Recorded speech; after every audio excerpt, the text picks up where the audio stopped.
Pemkab Buleleng kembali melakukan mutasi pejabat lingkup Pemkab Buleleng. Total 132 lebih pejabat struktural dirotasi dengan tujuan memberikan penyegaran di pemerintahan.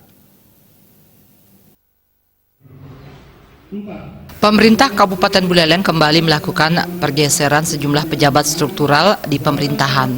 Total 4 orang pejabat setingkat kepala dinas, 107 orang pejabat setingkat kepala bidang dan kepala bagian, serta 21 orang pejabat setingkat lurah dan kasubag mengalami mutasi.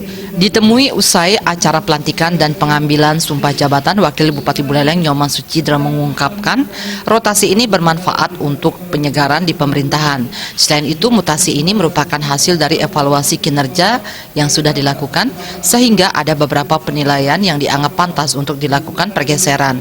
Kini Pemkab Buleleng akan terus melakukan penyegaran, mengingat di tahun 2020 banyak pejabat eselon setingkat kepala dinas sudah memasuki masa pensiun. Ini ada di titik-titik tidak ada.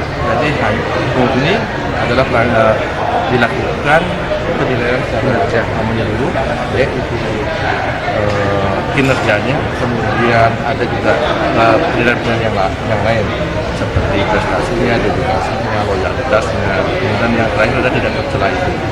Sekarang kita harus bagaimana pemerintah Kabupaten Buleleng ini melaksanakan clean and clean permanent.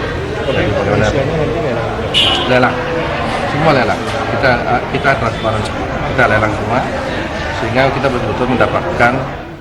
Hingga setahun ini, Pemkab Buleleng sudah melakukan 2 kali rotasi untuk menemukan rotasi yang sesuai di pemerintahan. Komang Yuda, Bali TV.